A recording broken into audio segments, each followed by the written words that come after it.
I just faced the most entitled Karen ever. She kept snatching packages off my porch without warning. And her excuse? She said, "If it's left outside, it's fair game." Little did she know I'd rig a decoy package with a dye trap and turn her neon green for everyone to see. But let me start at the beginning. Before we dive in, let me know where you're listening from today. I'm Michael Prentice, and today the HOA president stole my package. So I made her glow neon green on camera. Limited edition cosmic comets, deep blue, silver streaks, tiny scuff on the left toe. I shot 100 photos, boxed them, and set the empty shipping box out for pickup. The shoes stayed inside. I thought they were safe. Karen Hewlin ran our HOA like a hobby dictatorship. Vague rules, real fines. Grant, her teenage echo with a moped and a smirk, lived for attention. I kept my head down. The next morning, the shipping box was gone. I shrugged, probably picked up early, and got back to work. It was 2 days later that the cold, hard reality of the situation slapped me in the face. I was watering my petunias, a shade of purple Karen probably found unruly, but hadn't fined me for yet, when I saw him.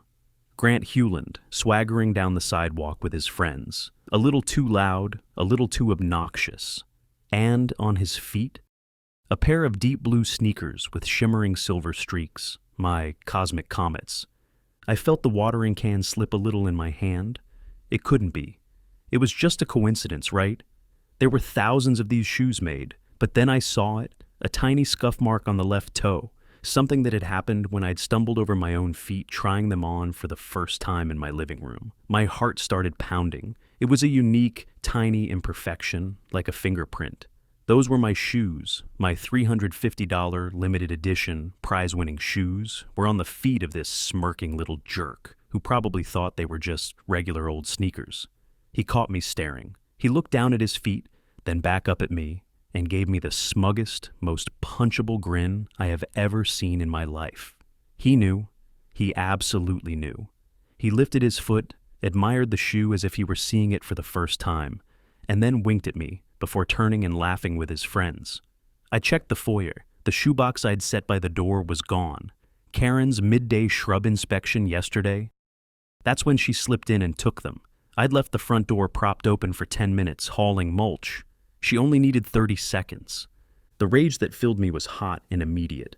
I wanted to march over there, grab him by his designer t-shirt, and demand my property back. But I knew how that would end. He'd cry foul. Mommy Dearest would come screeching out of her perfectly manicured fortress of a house. And suddenly, I'd be the villain.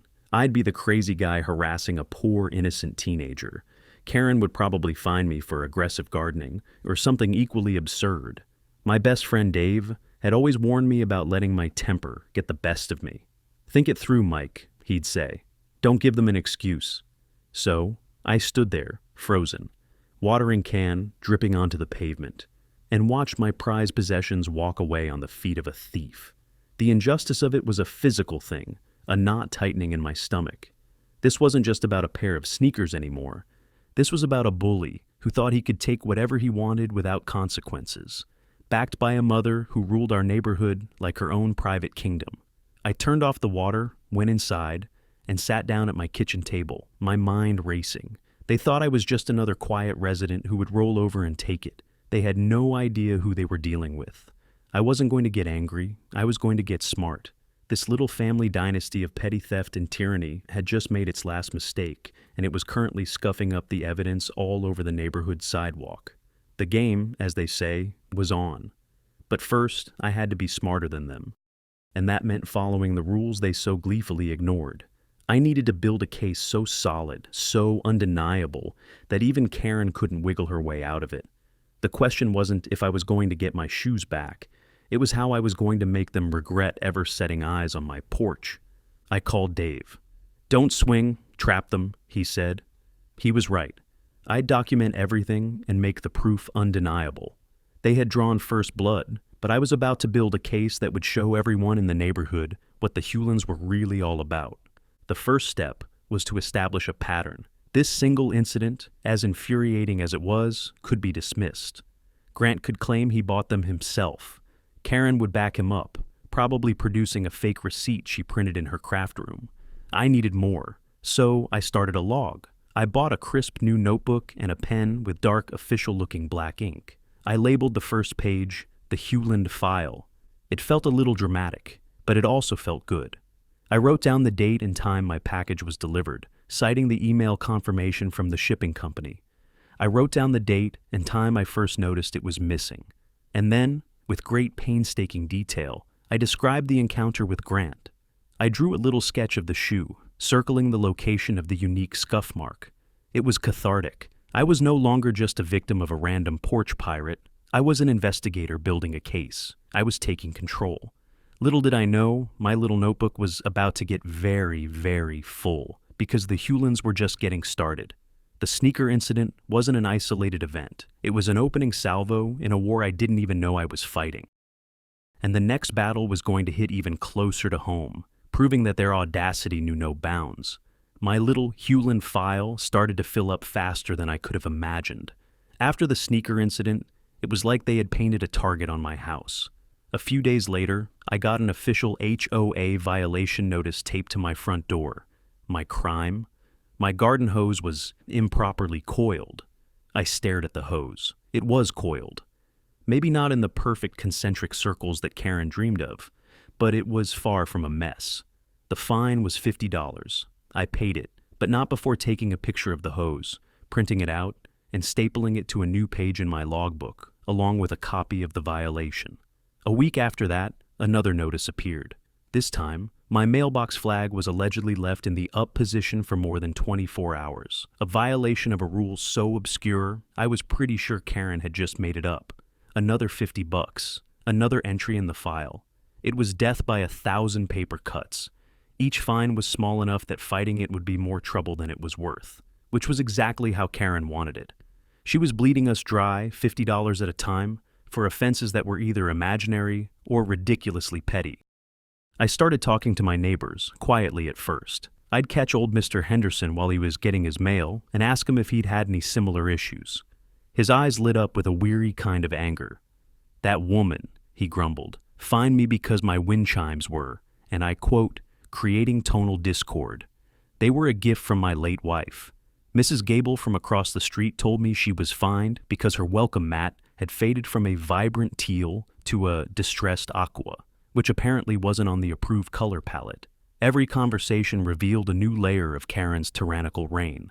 She wasn't just enforcing rules, she was inventing them to punish people she didn't like, or more often than not, for no reason at all. It was clear she got a thrill out of the power it gave her. The money from the fines, we were told, went into the Neighborhood Beautification Fund. But the only thing getting beautified was Karen's own front yard, which suddenly sported a brand new, professionally installed fountain that looked suspiciously expensive. The real escalation happened about a month after my sneakers disappeared. My nephew's birthday was coming up, and I had ordered him a big fancy Lego set, one of those massive ones that takes a week to build. It was delivered while I was on a work call. I got the notification on my phone and figured I'd grab it in a few minutes, but when I went to the porch, the space where the large, clearly marked box should have been was empty. My heart sank. Not again. I scanned the street, a sick feeling growing in my gut, and then I saw him. Grant, struggling to shove a large, rectangular box into the back of his mom's SUV parked down the street. I couldn't see the logo from that distance, but the size and shape were unmistakable. He wasn't even being subtle about it. He saw me watching, gave a little shrug, and slammed the trunk shut. This time, I didn't hesitate.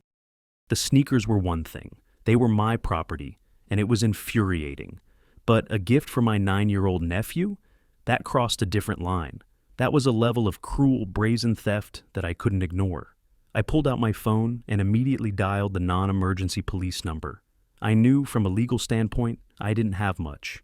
I hadn't seen him take it from my porch, only put a similar-looking box in his car. But I needed to make a report. I needed to get this on the record. I explained the situation to the dispatcher calmly and clearly. I mentioned the previous incident with the sneakers. I gave them Grant's name and address. The dispatcher was polite but non-committal. "We can send an officer to take a report," she said, "but without video evidence or a witness who saw him on your property, there's not much we can do."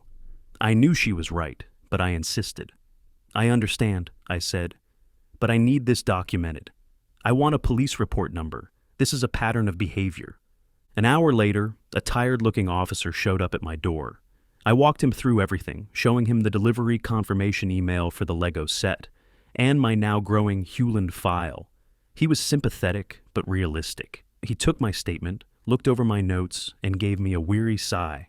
"Honestly, sir," he said, "HOA disputes are a nightmare." And this sounds like a classic case of harassment on top of petty theft. You're doing the right thing by documenting everything. He went over to Karen's house, and I watched from my window as she came to the door, all feigned innocence and polite concern. She put a hand to her chest, looking shocked that anyone could accuse her sweet, angelic Grant of such a thing. A few minutes later, the officer came back. "She denies everything, of course," he said, shaking his head. "Says her son was just cleaning out the garage. There's no box in the car now."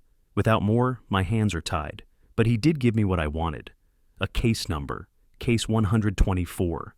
I wrote it huge in the Hewland file. It was a small victory, but it was a crucial one. I now had an official police report. Karen's little crime spree was no longer just a neighborhood squabble. It was a matter of public record.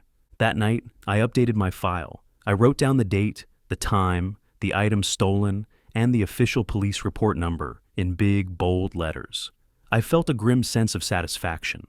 Karen and Grant might think they were untouchable, that they could hide behind the HOA's bylaws and their own web of lies. But they were getting sloppy. They were getting arrogant, and their arrogance was creating a trail of evidence that was leading right back to their front door. The police officer's words echoed in my head. Without video evidence.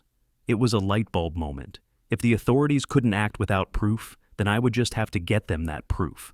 The Hewlands wanted to play games, but they had no idea I was about to change the rules. My porch was no longer going to be their personal shopping mall. It was about to become a stage, and I was going to be the director of a little play that would expose them for the thieves they were. The time for passive documentation was over. It was time to build a trap. Those two words became my new mantra. It was clear that my notebook, as therapeutic as it was, wasn't going to be enough. I needed something undeniable. I needed to catch them in the act. The problem was, Karen was observant. A big, obvious security camera would just get me another fine for unapproved exterior modification. I needed something discreet, something she wouldn't even notice. I spent that evening diving into a rabbit hole of home security forums and tech blogs. I learned about pinhole cameras, battery-powered spy cams, and devices disguised as everything from rocks to garden gnomes. I was determined to turn my front porch into a high-tech surveillance zone that looked exactly like the same old boring porch it had always been. I grabbed 2 sugar cube cams via store pickup, one hidden in the doorframe, one in a birdhouse. By Sunday, I had a clean 2-angle porch view, invisible from the street. Now, I just needed bait. But just catching them wasn't enough. A video of Grant swiping a box would be good, but it was still his word against mine about what was inside. Karen would just claim it was a misunderstanding, that he thought it was a delivery for them. I needed to take it a step further. I needed to create a situation so spectacular, so undeniable, that it would be impossible for them to lie their way out of it. And that's when the idea for the decoy package started to form. It couldn't just be any package. It had to be a trap. A glorious, petty, and utterly humiliating trap. My mind immediately went to glitter bombs. I'd seen videos online, and the sheer chaos of them was beautiful. But I had to be smart about it. I couldn't use anything that could cause actual harm, or I'd be the one facing charges. Everything had to be safe, non-toxic, and, most importantly, effective. This part of the plan required a specialist. My neighbor 2 doors down, a retired engineer named Mitch, was my guy. Uncle Mitch, as the neighborhood kids called him, was a bit of a tinkerer. His garage was a wonderland of wires, gadgets, and half-finished projects. He was also one of the few people on the block who despised Karen Hewland with a passion that matched my own. He'd once been fined for having a satellite dish that was, according to Karen, 2 inches too far to the left. I went over to his house with a 6-pack of his favorite craft beer and laid out my plan. His eyes, which were usually half closed in a state of sleepy amusement, widened with delight. "A glitter bomb?" he cackled. "For Karen? Michael, my boy, this is the best idea you've ever had. We're going to make it a work of art." We spent the next week designing the perfect package. Mitch was a genius. He engineered a spring-loaded system using a simple plastic container. The lid would be held down by the flaps of the cardboard box. When the box was opened, 4 spring-loaded arms would pop up, flinging the contents everywhere. For the contents, we settled on a custom blend. First, the glitter. We used biodegradable, craft-grade glitter. It was important to me that we weren't going to be harming the environment while we enacted our petty revenge. We chose the most vibrant, obnoxious colors we could find: neon green, hot pink, and electric blue. All skin-safe, water-based dye and a low-pressure spring, cleared with the non-emergency line before I set it out. But glitter alone wasn't enough. We needed something that would stick around. Mitch suggested a skin-safe, water-based theatrical dye, the kind of stuff they use in movies. We found a brilliant Hulk green color. We mixed it with the glitter and a bit of cornstarch to create a fine, sticky powder. The moment that box opened, the thief wouldn't just be sparkled, they'd be stained. The final touch, the piece de resistance, was the tracker. This was my idea. I wanted to know where my packages were really going. I bought a tiny GPS tracker, the kind people put on their keychains or in their luggage. It was about the size of a quarter. We carefully embedded it in the bottom of the decoy device, ensuring it wouldn't be damaged when the glitter bomb went off. The trap was complete. We placed the device inside a standard cardboard box, taped it up, and printed a fake shipping label from a fancy high-end electronics brand. It looked like an expensive pair of headphones or a new tablet, something too tempting for a porch pirate to resist. I placed the package on my porch in full view of my new hidden cameras. I set up my recording system and settled in to wait. It was like fishing, but instead of a fish, I was hoping to catch a Karen. Every car that drove by, every person who walked down the street, made my heart jump. The anticipation was a knot in my stomach. Was this crazy? Was I going too far?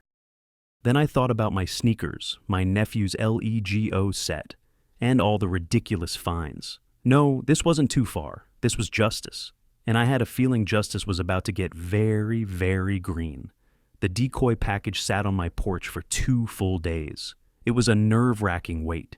Every time I looked out the window and saw it sitting there, a fresh wave of anxiety and excitement washed over me.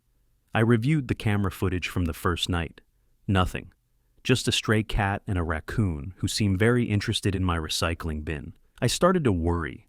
What if they didn't take the bait? What if some random innocent delivery person tried to pick it up, thinking it was a return? I had put a small, discreet note on the bottom of the box that read, "Not a return, awaiting resident, just in case." But the fear of an innocent casualty in my petty war was real. Dave called to check in. "Any luck?" he asked. "Nothing yet," I sighed. "I'm starting to think I've just built a very sparkly, very expensive paperweight." Dave chuckled. "Patience, my friend. A true villain can't resist a monologue, and a true thief can't resist a well-placed box. She'll crack." He was right. On the 3rd day, it happened. I was in my home office, pretending to work, but really just watching the live feed from my porch cameras on a second monitor. It was late afternoon, the sun casting long shadows across the lawn. A familiar silver SUV pulled up to the curb in front of my house. Karen Hewlin's car. My heart started hammering against my ribs. This was it. She got out of the driver's side, clutching her ever-present clipboard. She did a slow, deliberate walk down the sidewalk, pretending to inspect the landscaping of the house next door. She glanced at my house, her eyes lingering on the package for just a second too long. It was a terrible acting job.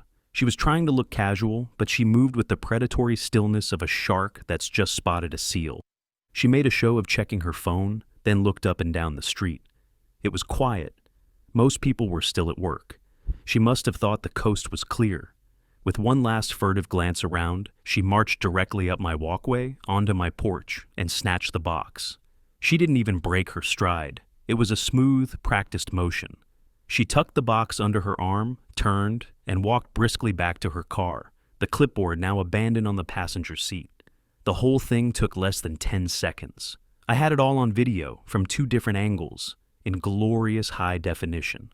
I watched her pull away, a triumphant, giddy feeling bubbling up inside me. Phase 1 was complete. Now, for the fireworks. I immediately pulled up the app for the GPS tracker. A small blue dot appeared on a map of our neighborhood. It was moving. It traveled the 2 blocks to her house and then stopped, right inside the geographic outline of her property. Perfect. I waited. The suspense was killing me. I imagined the scene. Karen, flush with victory, carrying her ill-gotten gains into her pristine, beige-colored foyer. She'd place it on her granite countertop, maybe grab a letter opener to slice the tape with surgical precision, anticipating the expensive electronics inside. I had my phone ready, aimed at my front window, which had a clear view of her front door across the street. I didn't know what would happen, but I had a feeling I'd want to be recording it. 5 minutes passed, then 10. Nothing. I started to get nervous again. Did the mechanism fail? Did she get suspicious and decide to open it in the garage? And then it happened.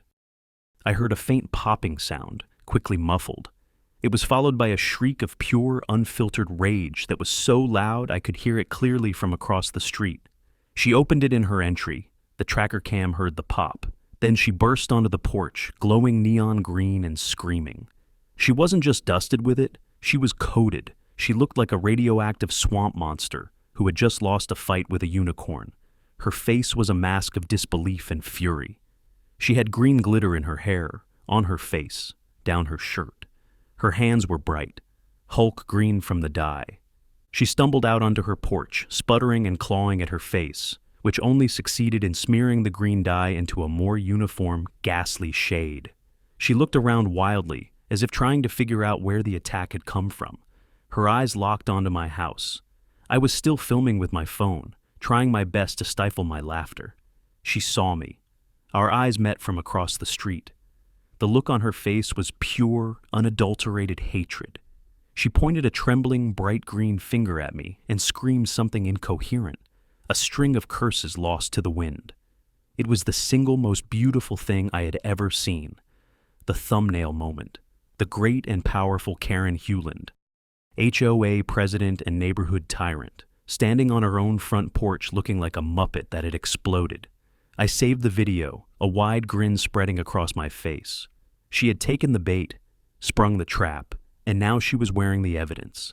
But this was just the beginning. The little blue dot on my GPS app was still active, and I had a strong suspicion that the decoy package wasn't the only thing she had stashed away. It was time to find out just how deep this rabbit hole went. The sight of Karen, glowing like a discount superhero, was incredibly satisfying. But I knew the green dye and glitter, as hilarious as they were, wouldn't be enough to truly bring her down. The dye would wash off. The glitter would eventually be vacuumed up. I needed something more permanent, something that pointed to a crime bigger than just swiping a single package off my porch. The GPS tracker was the key. While Karen was busy trying to scrub herself clean, I was glued to my computer screen, watching the little blue dot. For the rest of the afternoon, it stayed put inside her house. I imagined her frantically trying to get rid of the evidence, probably stuffing the glitter-spewing box into 5 layers of trash bags. I used the time to back up the footage from my porch cameras to 3 different cloud services. I also sent a copy to Dave with the subject line, "It is done." His reply was a single, perfect emoji, a chef's kiss. Around 9 o'clock that night, something changed. The blue dot started moving. It left her house, got into a car, and started traveling across town. My heart leaped. This was it. This was the lead I was hoping for. She wasn't just taking it to a dumpster, she was taking it somewhere specific. I grabbed my keys, hopped in my car, and started following the tracker on my phone's map. I was careful to stay several blocks behind, driving slowly, my headlights off whenever I could. I felt like a private investigator in a cheap detective novel. The tracker led me away from our pristine suburban neighborhood and into a more industrial part of town, an area filled with warehouses, auto body shops, and self-storage facilities. The dot finally came to a stop at a place called Lock It Up Self-Storage. It was a large, sprawling complex surrounded by a chain-link fence topped with barbed wire. I parked my car across the street in the parking lot of a closed-down diner and watched. The entrance gate was illuminated by a single, flickering floodlight. A few minutes later, Karen's silver SUV pulled up to the keypad. The gate slid open and she drove inside. I couldn't see which unit she went to from my position, but I didn't have to. The GPS tracker was pinpointing her location to a specific row of units in the back corner of the facility. She was inside for about 15 minutes. When her SUV emerged, the gate closed behind her, and she drove off in the direction of our neighborhood. The blue dot, representing my glittery decoy, was now stationary inside one of those storage units. I waited until her taillights had completely disappeared before I got out of my car. I knew I couldn't go onto the property. That would be trespassing, and it would nullify any evidence I found. I had to be smart. I walked along the public sidewalk that ran alongside the facility's fence. I stayed on the sidewalk, lens through the door gap, no step onto their property. "This is a fence, not customs," I said. Luckily, the back corner where the tracker was located was visible from the street. The units in that section were old, with the kind of roll-up doors that left a small gap at the bottom. I found the unit that corresponded with the GPS signal. I knelt down on the sidewalk, my phone's flashlight off, and peered through the dark gap between the concrete floor and the metal door. What I saw made my blood run cold. It wasn't just my decoy package. The unit was filled, nearly floor to ceiling, with boxes. Amazon boxes, Zappos boxes, boxes from Best Buy, Target, and a dozen other retailers. It was a treasure trove of stolen goods. I could see shipping labels on some of the boxes near the front, and though I couldn't make out the names clearly, I knew exactly where they had come from. This wasn't just Karen and Grant being petty thieves. This was an organized, systematic operation. They had been stealing packages from the entire neighborhood for who knows how long. The beautification fund wasn't being funded by $50 fines for improperly coiled hoses. It was being funded by reselling stolen electronics, clothes, and who knows what else. To top it all off, I could see a faint, unmistakable shimmer coating several of the boxes near the door. The neon green glitter from my decoy had dusted everything, like a sparkly fingerprint marking the scene of the crime. I pulled out my phone and started recording, holding it steady against the fence. I filmed the unit number, C27, clearly visible on the door. I filmed the stacks of boxes inside, narrating quietly what I was seeing. I made sure to get a clear shot of the public sidewalk I was standing on, establishing that I was not trespassing. I also had another tool. Uncle Mitch, in his infinite wisdom, had suggested adding a little something extra to our glitter mixture, a fine, invisible UV powder. He'd given me a small, powerful UV flashlight. I clicked it on and pointed the beam through the gap. The inside of the unit lit up. The lock and pull bar glowed too, the same powder Karen carried out of her foyer.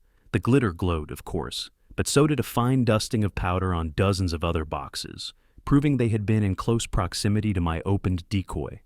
More importantly, I could see a clear trail of tiny, glowing specks leading from the door of the unit back towards the main driveway. Karen had left a magical, invisible breadcrumb trail of evidence. I had everything I needed: the video from my porch showing her stealing the package, the GPS data tracking her to this exact location, and now video evidence of a storage unit full of stolen goods, all linked together by my glorious glittery trap. My heart was pounding with adrenaline. This was so much bigger than a pair of sneakers. This woman was a criminal, hiding in plain sight, using her HOA presidency as a cover. I stopped recording, saved the file, and called with case number 14,792 and the unit location. "Hello," I said, my voice steady and calm. "I'd like to update a police report. My case number is..." I gave the officer the number from the Lego theft. "I believe I've located the stolen property. And a whole lot more." The dispatcher's tone shifted from bored to interested. I explained what I had found, where I was, and the evidence I had collected. She told me to stay where I was and that she was dispatching officers to my location. As I hung up the phone, a grim smile spread across my face. Karen Hewlin thought she was just stealing a pair of headphones. She had no idea she had just led me to the end of her entire criminal enterprise. The walls were closing in, and they were covered in glitter. While I waited for the police to arrive at the storage facility, I sat in my car, my mind racing. I had her. The evidence was overwhelming. But I knew Karen. She was a cornered animal, and cornered animals are at their most dangerous. She wouldn't go down without a fight. The police arrived in 2 patrol cars, their lights off, as they pulled into the diner parking lot next to me. I met with the 2 officers, a man and a woman who looked professional and serious. I showed them everything on my phone: the porch camera footage of Karen taking the package, the GPS log tracking her to this unit, and the video I had just taken through the gap in the door. I also showed them the UV flashlight Uncle Mitch had given me. The male officer, whose name tag read Sergeant Miller, raised an eyebrow. UV powder? That's clever. They confirmed they couldn't enter the unit without a warrant, but my evidence was more than enough to get one. Sergeant Miller made a call, and I could hear him laying out the details to a judge. While he was on the phone, the other officer, Officer Chen, took my official statement. She was meticulous, asking for specific times and details, which I was happy to provide from my Hewlin File app on my phone.